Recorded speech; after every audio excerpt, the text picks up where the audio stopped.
Between boards, YouTube uploads, dance practice, and brand collaboration, I somehow ended up with getting 97% in 12th boards. And this video isn't to show off, just to reveal what actually worked for me. So hello, hi guys, welcome back to my channel. This is Deepika Kandpal and here I am to reveal my secrets and strategy to score 95+% in 12th boards. So people think you have to stop everything to score good in 12th boards. But I didn't. In fact, being a 12th, I managed studies along with content creation, and that's easy. It just required discipline and consistency. So let's get started. So to make it very clear, हम इस video को divide करने वाले हैं 3 major sections में, जिसमें मैं briefly पहले बता देती हूँ कि मैं किस किस बारे में बात करने वाली हूँ. सो फर्स्ट सेक्शन में हम लोग बात करेंगे what was my score in each subject in 12th boards as a science student. Second section में हम लोग बात करेंगे मेरा ओवरऑल डेली रूटीन क्या था from the first day of 12th to the last month of 12th. And इसमें मैं ये भी बताऊंगी कि मैंने सब कुछ कैसे मैनेज किया, like dance practice, brand collaboration, content creation and my YouTube channel, how I manage these all with studies. And third section में हम लोग बात करेंगे कि मेरा क्या सोर्सेस थे, लाइक मैंने कहाँ से पढ़ा and what was my overall strategy. Let's get started with the first section. अगर आपने मेरी पहले वाली वीडियोस नहीं देखी है, लाइक माय लाइव रिएक्शन, तो आप वहां जाके भी देख सकते हो. 12th रिजल्ट आया था तो मैंने उसका लाइव रिएक्शन वीडियो डाली है, आप जाके देखो उसे क्योंकि आपको बहुत मजा आने वाला है. So as a science student मेरे 5 मेजर सब्जेक्ट्स थे एंड एक ऑप्शनल या फिर एक्स्ट्रा सब्जेक्ट था. 5 मेजर सब्जेक्ट्स में maths, physics, chemistry, physical and English थे एंड साथ में योगा भी सब्जेक्ट था. स्टार्ट करते हैं हमारे मेजर सब्जेक्ट से, like maths, physics and chemistry. Maths was like 95 out of 100. Physics also 95 out of 100. Then chemistry it was 96 out of 100. तो ये थे मेरे 3 मेजर सब्जेक्ट. मैं पहले बताऊंगी आपको योगा और फिजिकल के मार्क्स, देन लास्ट में रहेगा इंग्लिश. इस सेक्शन में ये भी बताने वाली हूँ कि मेरा फेवरेट सब्जेक्ट कौन सा था एंड मेरा वीकेस्ट सब्जेक्ट कौन सा था. योगा में अगर आप गेस करना चाहते हो तो आप कर सकते हो और मुझे कमेंट में ज़रूर बताना कि मेरे हाईएस्ट मार्क्स कौन से सब्जेक्ट में होंगे और कितने होंगे एंड लोएस्ट मार्क्स कितने होंगे और कौन से सब्जेक्ट में होंगे. You guys can comment and I will be waiting for your comments. Okay,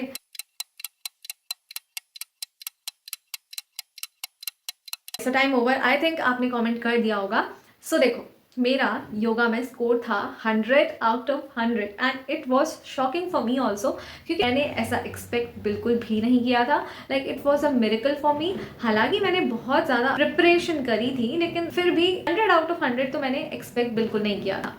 and physical was also 99 out of 100. एक मार्क्स मेरा शायद MCQ में कट गया होगा, but it was also 99 out of 100. So it was also very shocking news for me. So English में मेरे थे 87 out of 100 and this was my lowest score of all the subjects in the 12th boards.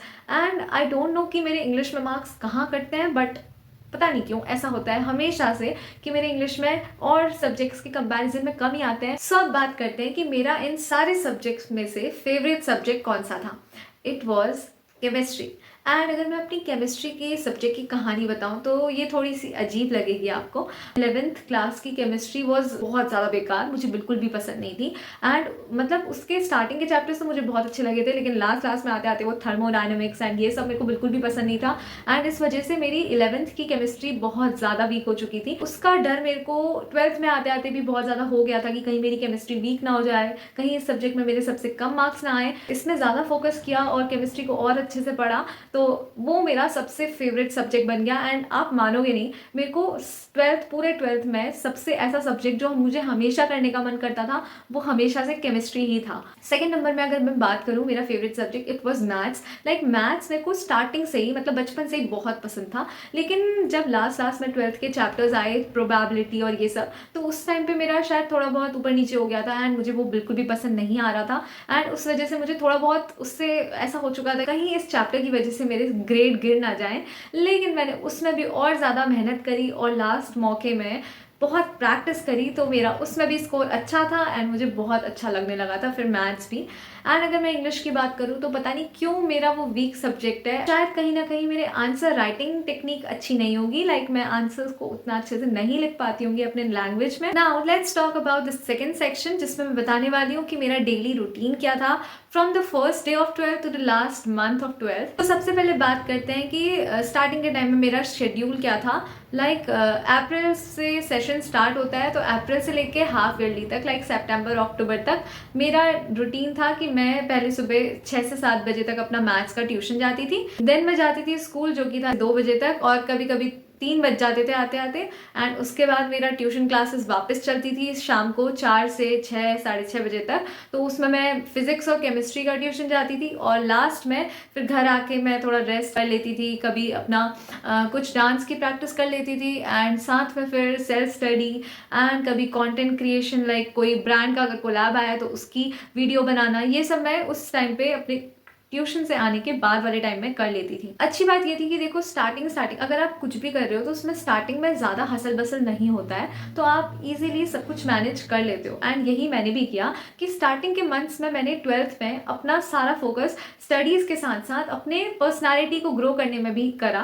Like उस time पर मैंने अपनी बहुत सारी videos create की, एंड मैंने डांस किया, डांस प्रैक्टिस की, परफॉर्मेंसेस दिए, एंड साथ में मैंने अपना यूट्यूब चैनल में बहुत सारी वीडियोज़ अपलोड करी। और अगर मैं सच बताऊं तो हम लोग 12th में मैं ट्रिप में भी गई थी, जिसमें मैं वृंदावन गई थी। मैंने बहुत अच्छे से वृंदावन के दर्शन किए थे। सो इट वाज लाइक कि आप मैनेज कर लेते हो, बट अगर आप सच सुनना चाहते हो तो बी रेडी कि ऐसा नहीं होता है। आप अगर जितना ज़्यादा इंजॉय करोगे उतना ज़्यादा आपको अपना स्टडीज़ को भी मैनेज करना पड़ेगा और कंसिस्टेंट रहना पड़ेगा। ऐसा नहीं है कि अगर आप कहीं जा रहे हो घूमने या फिर आप पढ़ाई के साथ साथ दूसरी एक्टिविटी कर रहे हो तो आप प्रॉपर पूरा फोकस उसमें लगा रहे हो। आपको अपनी पढ़ाई के साथ कंसिस्टेंट रहना पड़ेगा, और जितना आप इंजॉय कर रहे हो उतनी ही आपको पढ़ाई में भी मेहनत करनी ही पड़ेगी। तो मैंने पढ़ाई कभी नहीं छोड़ी। मैंने अपना हर दिन में अपना जो भी सिलेबस होता था उसको कवर करती थी, एंड अगर रेस्ट कर रही हूँ तो उसके साथ साथ फिर वापस अपना कोर्स कंप्लीट भी करती थी टाइम टू टाइम। एंड रोज़ ट्यूशन चलता था तो ट्यूशन में प्रैक्टिस होती थी, कॉन्सेप्ट रिवाइज होते थे। देन घर आके उनको मैं खुद से समझती थी, खुद से नोट्स बनाती थी और पढ़ती थी। एंड ये था मेरा स्टार्टिंग के टाइम का शेड्यूल। अब बात करते हैं the time after half yearly. This is about November, December, January and February. Of course जिस टाइम पे पेपर होते हैं उससे पहले के 3 to 4 मंथ्स, इस टाइम पे मैंने अपना सारा का सारा फोकस डाल दिया था स्टडीज पे। उस टाइम पे मैंने जितने भी मेरा कंटेंट क्रिएशन था, मेरी डांस प्रैक्टिस थी, मैंने सब कुछ एक टाइम के लिए पॉज कर दी थी। लाइक मैंने सब कुछ बंद कर दिया था, अपना Insta account and YouTube channel सब कुछ बंद कर दिया था, एंड कम्प्लीटली बंद। उसमें मैं कुछ भी नहीं पोस्ट करती थी। मैंने अपना पूरा फोकस लगाया स्टडीज़ में, ताकि मेरा कहीं से भी डिस्ट्रैक्शन ना हो सके मुझे, एंड मैं प्रॉपर पढ़ाई पे फोकस कर सकूं। और इस टाइम का जो मेरा डेली रूटीन था वो यही था कि मैं स्कूल नहीं जाती थी। लाइक बहुत ही कम, 1 या 2 दिन में कभी हफ्ते में चली गई तो वो अलग बात है, लेकिन नहीं जाती थी। तो इस टाइम पे मेरा डेली रूटीन था कि मैं सुबह 6 बजे ट्यूशन जाती थी, और मैं ट्यूशन में ही अपना मतलब 6 बजे जाके मैं 10 या 11 बजे तक वहीं बैठी रहती थी, और वहाँ अपना पढ़ाई करती थी, अपना सेल्फ स्टडी करती थी, क्वेश्चन सॉल्व करती थी, पेपर सॉल्व करती थी, एंड अपने कॉन्सेप्ट रिवाइज करती थी अकेले बैठ के। देन इसके बाद घर आके थोड़ा रेस्ट कर लिया, थोड़ा खाना वगैरह खा लिया। उसके बाद वापस मैं अपना पढ़ाई करने बैठ जाती थी, जिसमें मैं वापस से अपना अलग अलग सब्जेक्ट्स लाइक इंग्लिश और फिजिकल और ये सब भी मैं पढ़ती थी। उसके बाद फिर वापस शाम को ट्यूशन होता था, एंड ट्यूशन से आके कॉन्सेप्ट थे पढ़ाई के, जितने भी चैप्टर्स मेरे कंप्लीट नहीं हुए होते थे वो सब मैं कंप्लीट करती थी। सो देखो गाइज, ऐसा नहीं होता है कि आप हर चीज़ को प्रॉपर बैलेंस करके चल सकते हो। इट इज़ वेरी गुड अगर आप ऐसा कर पा रहे हो, लेकिन आपको अगर 97% लाने हैं तो उसके लिए आपको पढ़ाई पे तो फोकस करना ही पड़ेगा। ऐसा नहीं है कि आप ऊपर ऊपर पढ़ोगे और आपके मार्क्स आ जाएंगे। लाइक देखो, दिन पे दिन जो क्वेश्चन लेवल हो रहा है और पेपर लेवल हो रहा है वो बढ़ता जा रहा है। So this was my daily routine, and मैंने ऐसा नहीं है कि देखो स्टार्टिंग 5 to 6 मंथ्स आपको मिलते हैं जिसमें आप अपनी लाइफ को अच्छे से एंजॉय कर सकते हो, एंड उस टाइम पे भी आप अपनी 12th के साथ साथ अपनी अदर एक्टिविटीज़ पे फोकस कर सकते हो, whether it be dance, singing और एनी स्पोर्ट्स एक्टिविटी, एंड आप कुछ भी कर सकते हो, बट आपको पढ़ाई नहीं छोड़नी है। So this was my routine from the first day of 12th to last month. And इस टाइम पे देखो, मैंने लास्ट पे जो बिल्कुल पीक वाला टाइम था, लाइक February 17 से मेरे पेपर स्टार्ट थे, एंड मैंने 1st of Feb से पूरा का पूरा टाइम अपना लगाया था पेपर सॉल्व करने में। That is the very important part आपको टाइम लगा के पेपर सॉल्व करना है और अपने वीक सब्जेक्ट्स पे फोकस करना ही पड़ेगा आपको। नाउ अब बात करते हैं last section of this video, जिसमें मैं बताने वाली हूँ कि मैंने क्या क्या सोर्सेज यूज करे। तो मेरा जो मेजर सोर्स था वो था ट्यूशन। मैं जाती थी 2 ट्यूशन, एक मैथ्स और फिजिक्स का एंड एक केमिस्ट्री का। मेरे को ट्यूशन के टीचर बहुत अच्छे मिले थे, तो वो मुझे बहुत अच्छे से सब कुछ बताते थे, समझाते थे, क्वेश्चंस देते थे और पेपर सॉल्व करवाते थे, जिससे मेरी बहुत अच्छी तगड़ी प्रैक्टिस हो जाती थी एंड वहीं से मेरा आधे से ज़्यादा कॉन्सेप्ट क्लियर होता था। एंड जो कुछ पॉइंट्स मेरे क्लियर नहीं हो पाते थे, मैं उनको खुद घर आके समझने की कोशिश करती थी, सेल्फ रिविजन करती थी एंड जो जो टॉपिक मुझे नहीं समझ आते थे उनकी मैं यूट्यूब चैनल से वीडियो देखती थी एंड इस तरीके से मैं अपना कॉन्सेप्ट बिल्ड करती थी। मेरा रूटीन रहता था 3 स्टेप्स में। पहला, ट्यूशन में कॉन्सेप्ट समझना, सेकंड, उनको सेल्फ रिवाइज करना एंड थर्ड, जो कॉन्सेप्ट समझ नहीं आए उनकी यूट्यूब से वीडियो देखना। And this is the best strategy according to me. इससे क्या होता है कि आपको कोई भी टॉपिक जो है वो रहता नहीं है, आप सब कुछ अच्छे से क्लियर कॉन्सेप्ट से पढ़ पाते हो। एंड देखो, वो आपके ऊपर डिपेंड है कि आप क्या सोर्स यूज कर रहे हो। अगर आप कोचिंग जा रहे हो तो आपका कोचिंग में वो सारे कॉन्सेप्ट क्लियर होने चाहिए जो वहाँ पढ़ाए जा रहे हैं, नहीं तो वहाँ जाने का कोई फायदा नहीं होगा। अगर आप स्कूल पे डिपेंडेंट है तो आपको स्कूल के टीचर्स का पढ़ाया हुआ सब कुछ समझ आना चाहिए। आपके जो भी कॉन्सेप्ट क्लियर नहीं हो रहे हैं तो आप उनसे डायरेक्ट फेस टू फेस पढ़ो। एंड इसके साथ साथ अगर बुक्स की बात करें तो देखो, बुक्स में मेरा मेजर जो पार्ट था वो था एनसीईआरटी। मैंने एनसीईआरटी को ही बहुत अच्छे से पढ़ा, उसको ही मेन सोर्स माना। जो बोर्ड्स होते हैं उसमें मोस्टली जो भी क्वेश्चंस आते हैं वो आपके एनसीईआरटी पे ही डिपेंडेंट होते हैं। अगर मैं बात करूं केमिस्ट्री की, तो देखो केमिस्ट्री में तो आपका पूरा का पूरा एनसीईआरटी बेस्ड क्वेश्चन पेपर आता है। अगर आपने एनसीईआरटी का हर एक पेपर, हर एक लाइन, उसका हर एक क्वेश्चन सॉल्व किया है, हर एक एग्जाम्पल सॉल्व किया है, तो आप केमिस्ट्री में तो पूरे फुल मार्क्स स्कोर कर सकते हो। नेक्स्ट बात की जाए फिजिकल और योगा की, तो देखो फिजिकल और योगा भी जो भी बुक आपको रिकमेंड की जाती है सब कुछ कंटेंट या मैटर एक जैसा ही होता है। मेन टॉपिक्स जो होते हैं ना, आपको उनके बारे में पता होना चाहिए वो क्या है, और आपको क्वेश्चन राइटिंग फॉर्मेट आना चाहिए कि आप किस तरीके से आंसर को फ्रेम करते हो और आंसर को रिप्रेजेंट करते हो, ताकि टीचर को वो आंसर समझ आए और जितने मार्क्स का वो क्वेश्चन है उस हिसाब से आप उसको आंसर कर पाओ।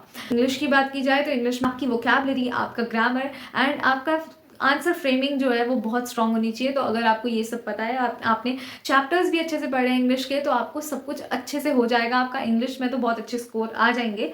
नेक्स्ट बात की जाए मैथ्स की, तो मैथ्स में भी पहले आपको अपनी एनसीईआरटी ही सॉल्व करनी पड़ेगी, क्योंकि मैंने तो मैथ्स में एज सच कोई बुक यूज़ नहीं की थी, मैंने प्रॉपर एनसीईआरटी यूज़ की थी और उसके अलावा मैंने पीवाईक्यू सॉल्व किए थे, सैम्पल पेपर सॉल्व किए थे, और जो क्वेश्चंस मेरे ट्यूशन वाले सर मुझे देते थे एक्स्ट्रा क्वेश्चंस, वो मैं सॉल्व कर देती थी। तो इतना सब करके मेरा मैथ्स में अच्छा खासा स्कोर आ चुका था। इसके अलावा बात की जाए फिजिक्स की, तो फिजिक्स में थोड़ा सा टफ रहता है। आपको फिजिक्स में एनसीईआरटी तो आप पढ़ोगे, लेकिन एनसीईआरटी के अलावा जो भी कॉन्सेप्ट बताए जा रहे हैं वो सब आपको प्रॉपर समझ आने चाहिए। सच बात बताऊं तो मैंने फिजिक्स में एनसीईआरटी बिल्कुल भी नहीं पढ़ी। फिजिक्स में ट्यूशन टीचर मुझे पढ़ाते थे अच्छे से एंड उनका पढ़ाया हुआ मुझे बहुत अच्छे से समझ आ जाता था।